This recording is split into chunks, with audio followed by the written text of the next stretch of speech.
Welcome back to Friendly 15. I'm Nellie. I didn't introduce myself yet.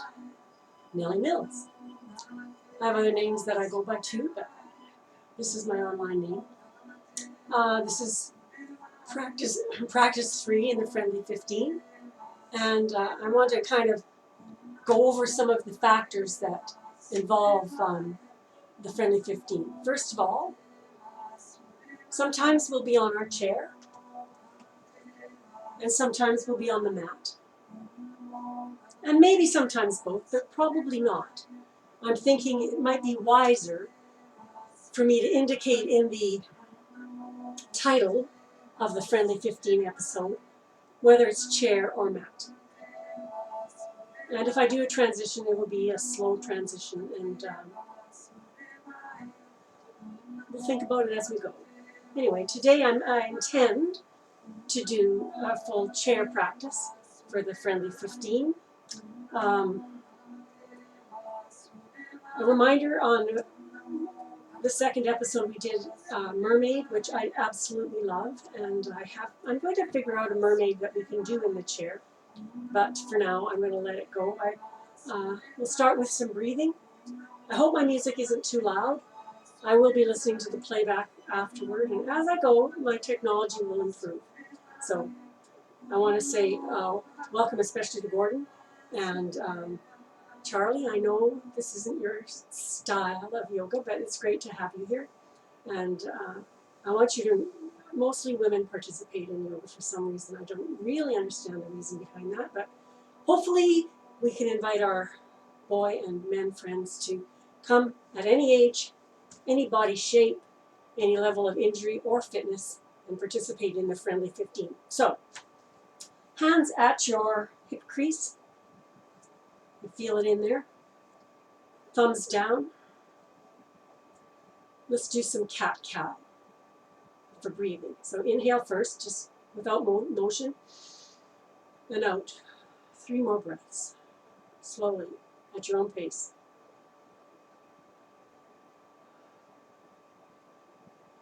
You can probably hear my heater. I'm going to turn it off. 2 more breaths. Better? Okay, now I'm going to turn my chair sideways just so you can observe me, but you don't have to turn your chair. But I will be turning my neck. So sideways, we're going to breathe in, and you're going to take your heart to the sky. Lift your heart up. It's not a back bend per se, although there is some. So this is the cow. And also, if you can, sit on the edge of your chair like this. So you inhale on cow. You can have your hands at the back to protect your lower back, or keep them in your hip crease, whichever you prefer. And on the exhale, you're going to go into cat. Now this is the Halloween cat. Bend over, head down, neck down. Exhale. Okay, now when you come up to cat, try to start at the bottom. So your belly comes out first, inhaling, up to cow, or belly's dropping if you're on your knees, but we're in a chair, so chest, heart space up to cow. Exhale, cat, shoulders round forward. If you want to engage your arms, we call this cactus arms. Up, and then hands down. Whatever feels best for you. Inhale and exhale. Starting with the bottom, and then the last thing to go down is your head. 3 more. Cow, inhale, and then starting at the bottom to cat. Don't go too extreme. Just do it how it feels good. Our spine is our best friend. It supports us in so many ways.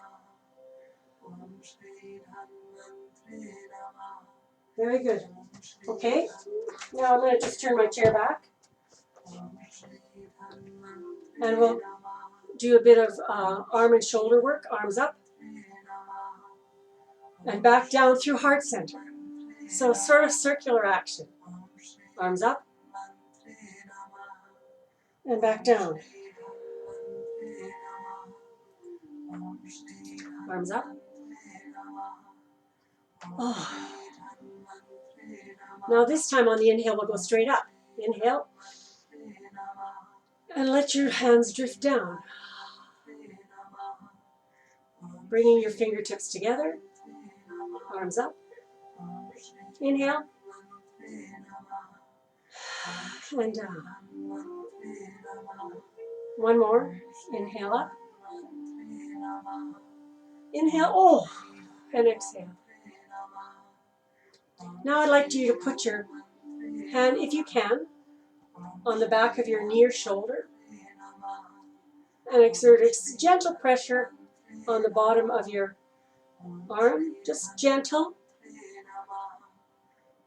And we'll take 2 breaths.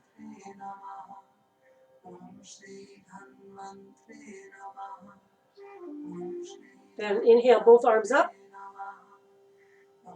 and down. Other arm to your back shoulder.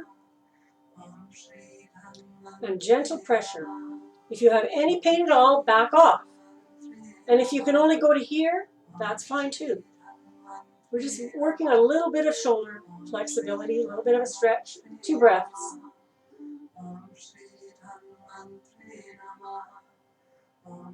You should feel that under the arm here, and maybe in your back, and down. Now put your hands behind your back. If you can reach your elbows, that's good. And a slight lift. Heart to the sky. 2 breaths. Keep your chin parallel to the floor. Now relax. So we've got our shoulders. Now we'd like to do a couple of forward bends. Setting your feet chair width apart or even a little further. Hands on your hips. Keeping your spine straight. Heart forward. Don't let your neck crack back, but keep it even with your straight spine, and then back up. Exhale. Inhale forward. And exhale back. Now this time, we're going to curl forward. If you want to put your elbows onto your thighs, that's a good way to support. I'm going to pull up a block for myself. If you have any props, keep them nearby.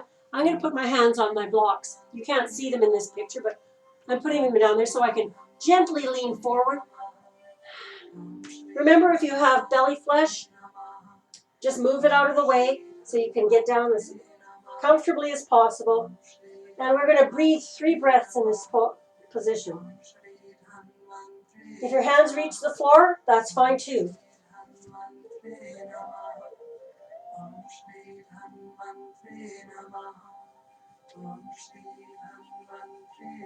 One more breath. Inhale. And gently roll up, using your props that you had along the way, putting your hands onto your knees, push yourself up. The importance is safety here. So the next thing I'd like to mention is we're going to do a bit. Oh yeah, I went to the chiropractor today. I might have mentioned in the previous practice I kind of had a little bit of a back problem, and I think it helped. I feel pretty good. And the chiropractor, a young guy, he told me to do pigeon pose. So some of you know pigeon pose. We're going to do it today in a seated position. So I want you to lift your leg up and cross it over to the best of your ability. If all you can do is just put it on top of the other one, that's fine. Phase 2 is put the calf on top of the knee. Phase 3 is, this starts to hurt a little bit for me, but you want this to feel the stretch in this particular pose. So that's the position. Another thing you can do I'm going to just lower the camera a little bit here. Another thing you can do in pigeon pose is you can take your block and put it on the floor on the lowest position, and so you cross your legs there, and then you lift it up onto your block. And that gives you a bit more stretch too. Hold onto your chair, get your leg up, much as you can. Like that's pretty high up, but the point is we're doing a stretch in here. That's what you want to feel. No matter, I'm just going to do a regular one, no matter how you're doing it. If you can only cross your legs to this position, then what we're going to do, this is perfectly good, then you lean forward. Again, belly flesh to the side, boobs too, and you should feel a stretch on the outside. This is super important for your lower back. And we're going to, whichever position you're in, you're leaning forward or you're just sitting tall in your chair pigeon, we're going to breathe for 3 breaths here. Inhale. Oh yeah, that's what I was going to say. So when we're in this position, breathing in is hard because your belly's expanding. Just do it to the best of your ability. Last one. And up. And straighten. 2 breaths in this position and we'll go to the other side. So this is my tough leg that I'm working with, and I'm going to listen to my doctor, do what he told me to do. Best I can. So I'm preparing for pigeon, and I can already feel it. In this position, I won't be leaning as far forward. Remember, this is your practice, so do what you can do. Breathing through, leaning forward or lifting your foot until you feel the stretch in your outside glute. When you feel it, that's far enough. 3 breaths.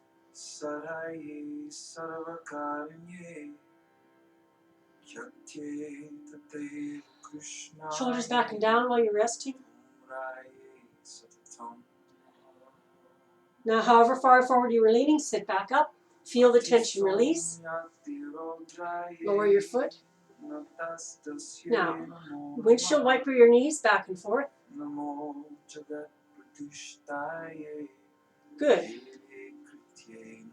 Okay, so what I like to do now is to enter a standing position from our chair. I'm going to go and raise my camera up so you can see my face talking in a minute, but I'll start with just showing my lower body. Even my feet. I kind of hope you can see my feet. I don't know if you can. Yeah, that'll work. So, this is called mountain pose. And it is a really important part of the yoga practice. So your feet can be shoulder width apart, a little bit further, or a little bit closer, however you want. But what you try to do is make the outside blade of your foot perpendicular to the direction you're facing. So often we're slightly pigeon-toed, slightly. If that feels really awkward, just straighten them out to what you like. But that's kind of a good position because what that does is it rotates your hip bones in a little bit.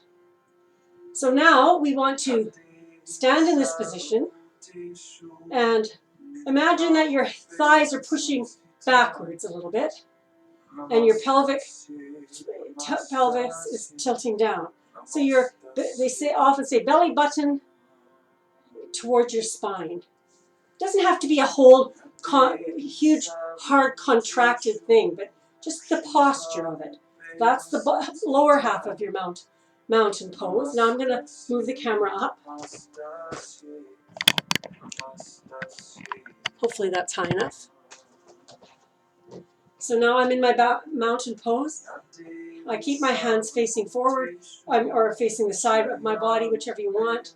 Later we'll talk about mudras if you want to do that. That's just for concentration, but they kind of help and they're cool if you think that's cool. But straight is normal.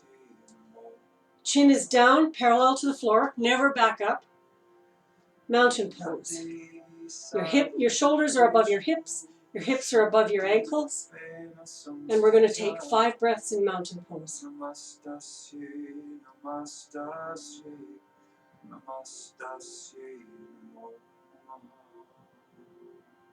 And our 15 minutes are up.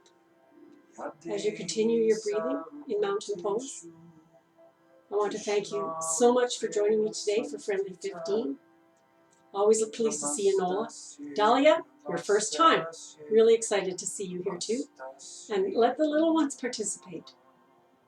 4 more breaths.